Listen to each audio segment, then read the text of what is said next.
we're hearing everything in the news going on with the Hezbollah attacks on the IDF, but I'd like to hear it from your point of view, what is taking place and what your analysis is. Well, for the past 3.5 years, there's a civil war that's going on in Syria, which is probably about 3.5 kilometers away from us, the borderline. We hear it. Sometimes more intense, sometimes less. Most of the borderline with Israel is not controlled anymore by Assad, President Assad of Syria and the Syrian army. It's controlled by what they call the rebels. It's a bunch of different groups, a lot of terror groups, a lot of Al-Qaeda, especially close to our borderline. And we do get some of it falling into our areas from time to time.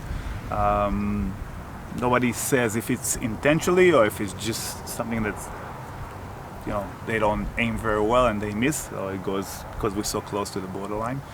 But it's pretty intense. We are aware of things that's going on. We're waiting to see what's going to develop, what's tomorrow is going to bring, basically. And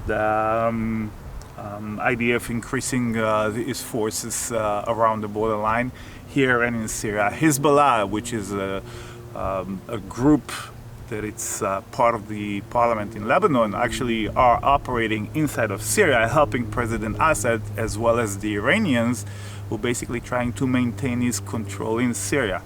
So we do get some of it.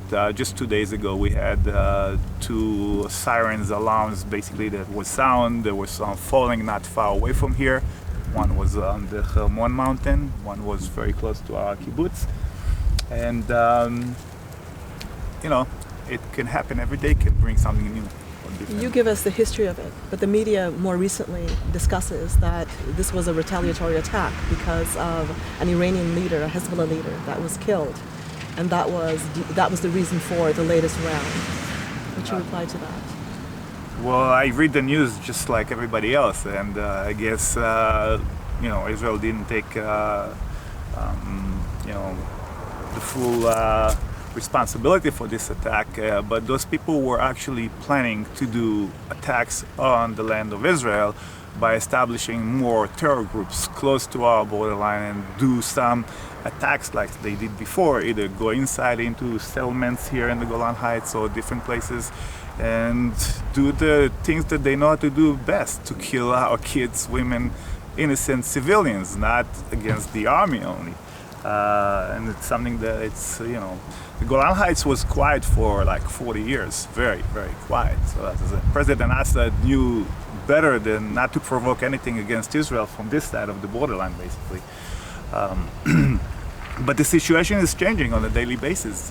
Syria is not controlled by one person or one government. It's a bunch of different groups that basically pulling the strings anywhere they want to. And there's first of all fighting that's going on every day in Syria. The media announced that they passed the 200,000 people death toll, which the majority of them are women and kids. So, How is this affecting your kibbutz here? Well, we keep on living the normal life. You just came and visit our tourist attraction place. We live the same, with more awareness of things that can happen. Everybody is involved with the security, is more aware of things. We do more practicing and we do more things to prepare ourselves so we don't get, but we don't want that to be like what the Gaza Strip is all about, You have a history that's tied in to the Valley of Tears here. Can you give us a little bit of insight into that? Valley of Tears was one of the most known tanks battles during the Yom Kippur War, the October 1973 war.